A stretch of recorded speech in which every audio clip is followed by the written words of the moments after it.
আসসালামু আলাইকুম সম্মানিত দর্শক। বিএনপি ক্ষমতায় আসার পর বা জাতীয়তাবাদী দল বিএনপি সরকার গঠন করার পর ছাত্র রাজনীতির যে একটা কালো ছায়া বা কালো গ্রাস বা কালো একটা আবরণ তৈরি করছে, এই জিনিসটা কিন্তু আমরা আগেই সন্দেহ করেছিলাম। এখন বিভিন্ন জায়গা থেকে আপনি বিভিন্নভাবে পোস্ট করতে পারেন যে এখনো পর্যন্ত ছাত্র দল ওই ধরনের বড় কোনো অপ্রীতিকর ঘটনা ঘটেনি, বা ছাত্র দল আপনার মানে মোটা দাগে নাকি কিছু করেছে এমন কিছু খুঁজে পাওয়া যাবে না, বা মোটামুটি ক্যাম্পাস দু চারটা ক্যাম্পাস সব ক্যাম্পাস তো শান্তই আছে, তার মানে ছাত্রদল অত অকারেন্স করেনি। মূলত প্রশ্নটা এইখানে না। প্রশ্ন হচ্ছে যে রাজনীতিটা ছাত্রদের কাছে গেছে কিনা, এইখানে হচ্ছে মূল প্রশ্নটা। আসুন, বিএনপি গত নির্বাচনের আগে ছাত্র দলদেরকে দিয়ে আন্দোলন, মানে অবরোধ, তারপর নেগোসিয়েশন, বিভিন্ন কলা কৌশলে বা সিস্টেম করে আপনার সিলেট বিজ্ঞান ও প্রযুক্তি বিশ্ববিদ্যালয়ের ছাত্র সংসদ নির্বাচন স্থগিত করলো। তখন তারা বললো যে এই মুহূর্তে জাতীয় নির্বাচনের আগে কোনো নির্বাচন হতে দেওয়া যাবে না, বা নির্বাচন কমিশনের এক নির্দেশনা আছে যে জাতীয় সংসদ নির্বাচনের আগে অন্য কোনো নির্বাচন হতে দেওয়া যাবে না। আপনার তফসিল ঘোষণা হয়ে গেছে, বিভিন্ন কারণ দেখে ওটা বন্ধ করে দেওয়া হলো। এর আগে জাহাঙ্গীরনগর বিশ্ববিদ্যালয় বা রাজশাহী বিশ্ববিদ্যালয়, জগন্নাথ বিশ্ববিদ্যালয়, সব বিশ্ববিদ্যালয় মানে নির্বাচন ঠেকানোর জন্য ছাত্রদল চেষ্টা করছিল, বা সব জায়গায় সাকসেসও হয়েছে, কিন্তু নির্বাচনটা আলটিমেটলি ঠেকাতে পারেনি, নির্বাচন পরবর্তীতে হয়ে গেছে। কিন্তু দেখেন সেই মানে আপনার জাতীয় দল বিএনপি ক্ষমতা আসছে 4 মাস হয়ে গেল, এখন পর্যন্ত সেই সিলেট বিজ্ঞান ও প্রযুক্তি বিশ্ববিদ্যালয় ছাত্র সংসদ নির্বাচনের কোনো খবর নেই, অথচ সেখানে কিন্তু তফসিল ঘোষণা হয়ে গেছিল।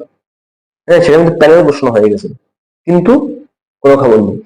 শুধু এইটা না, এই বিএনপি ক্ষমতা আসার পর বাংলাদেশের কোনো ক্যাম্পাসে ছাত্র সংসদ নির্বাচনের কোনো টু শব্দ নাই, নাই তো নাই।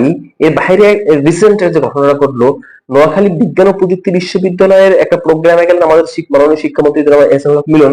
ওইখানে একাডেমিক ভবনের এবং আরো কিছু কনস্ট্রাকশনের জন্য আহ, উনি ডিক্লেয়ার করলেন। এই ডিক্লেয়ার করা নিয়ে যে ঘটনা ঘটলো, সাধারণ ছাত্রছাত্রীদের পক্ষ থেকে বিশেষ করে বৈষম্য বিরোধী ছাত্র আন্দোলনের পক্ষ থেকে একটা দাবি আসলো, প্লাগ কার্ড নিয়ে আসলো যে ঠিকাদারি দিতে হবে সেনাবাহিনী, কোন জেনারেল স্টেট ঠিকাদারকে দায়িত্ব দেওয়া যাবে না। এটা চরম বিরোধিতা করলো আপনার ছাত্রদল, এবং মারমুখী আচরণ করলো, অনেককে বের করে দিল। কারণটা কি? এই মধুটা কোন জায়গায়? এটি কিন্তু একটা বিষয়। তার মানে ছাত্রদল কিন্তু ওই কাজটাই করে যাচ্ছে, যেই কাজটা করলে ছাত্র রাজনীতির ধ্বংস হয়। আপনি বলতে পারেন যে ছাত্রলীগ ছাত্র রাজনীতিকে কুলুষিত করেছিল, কিন্তু ছাত্র রাজনীতিকে ধ্বংস করেনি। কেন ধ্বংস করেনি? কারণ ছাত্র রাজনীতিটা ছাত্রদের হাতে ছিল।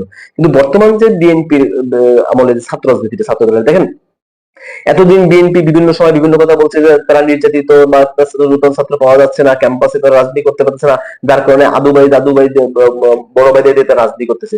কিন্তু এই পরিস্থিতি তো চেঞ্জ হয়ে গেছে আজকে 2 বছর প্লাস।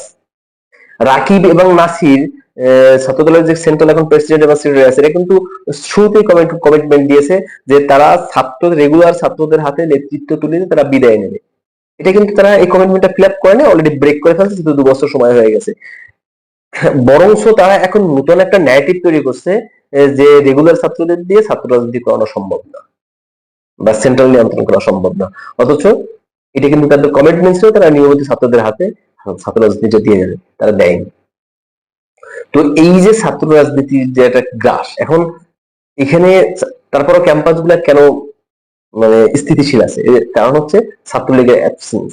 কারণ শিবির যতই শক্তিশালী হোক, যতই জনপ্রিয় হোক, শিবির ছাত্রদলকে মোকাবেলা করার মতো অবস্থানে নেই। হ্যাঁ, হয়তো 2-4টা ইউনিভার্সিটি তাদের অবস্থান ভালো হয়ে থাকতে পারে, কিন্তু বাংলাদেশের আনাচে কানাচে যে কলেজগুলো, বড় বড় কলেজ ইউনিভার্সিটি, এখানে তাদের এই ধরনের উপস্থিতি নাই। ধরেন আপনার বলতে পারেন যে তারা প্রত্যেকটা ছাত্র সংসদে জিতে গেছে, কারণ প্রত্যেকটা ছাত্র সংসদে জেতার পিছনে শিবিরের নিজেদের যতটা না ভূমিকা, তার থেকে অনেক গুণ বেশি ভূমিকা ছিল মানে ছাত্র দলের বা ছাত্রলীগের, যারা অতীতে ছাত্র রাজনীতি সম্পর্কে ভীতিকর একটা পরিস্থিতির অভিজ্ঞতা ছিল, বা ছাত্র দলের এটিটিউডের জন্য মানুষ শিবিরকে ভোট দিয়েছে। অ্যাকচুয়ালি এরা তো শিবির করে না।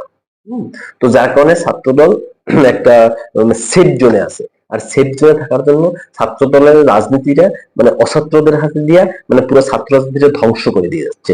আপনি দেখুন এই মুহূর্তে সর্বশেষ যে যতগুলো কমিটি হয়েছে, এর ভিতর রেগুলার স্টুডেন্টদের হাতে কোনো কমিটি নেই, সব কমিটি বুইরা আদু ভাই, মানে আপনার 5-6 শিক্ষাবর্ষ বা 7-8 শিক্ষাবর্ষ, 10-এর ঐতিহাসিক কেউ নাই, মানে এরা প্রত্যেকের বয়স 30 আপ, এদের কাছে রাজনীতিটা তুলে দিচ্ছে। আবার এই যে নাসির, এই যে রাকিব, হ্যাঁ এরা রাজনীতি হিসেবে ভালো করছে, কমিটমেন্ট ভালো দিচ্ছে বা দলের নেতৃত্ব ভালো ছিল, কিন্তু অ্যাকচুয়ালি এরা তো স্টুডেন্ট না। তাহলে তাহলে সমস্যাটা কোন জায়গায়? তো এই জন্য বলছি যে ছাত্র সংসদ গুলা পার্মানেন্টলি বন্ধ করে দিল বিএনপি সরকার। হ্যাঁ, এবার হচ্ছে ছাত্রদের হাত থেকে ছাত্র রাজনীতি যেটা তুলে নেওয়া হলো। এরপর হচ্ছে যে ছাত্র রাজনীতিটা ক্যাম্পাস থেকে আপনার পল্টনে নিয়ে যাওয়া হবে, মানে নেওয়া হলো। তো তার মানে হচ্ছে আপনার ছাত্র রাজনীতিটা ধ্বংস হয়ে গেল। আশা করি আমাদের সরকারে বা বিএনপি যারা আছেন এদের সুবুদ্ধি উদয় হবে, ছাত্র রাজনীতিটা ছাত্রদের হাতে তুলে দেওয়া হবে, ছাত্র সংসদ কন্টিনিউ করবে, সবগুলো ছাত্র সংসদ নির্বাচন হবে, এটা তাদের কাছ থেকে আমার আশা। আল্লাহ হাফেজ।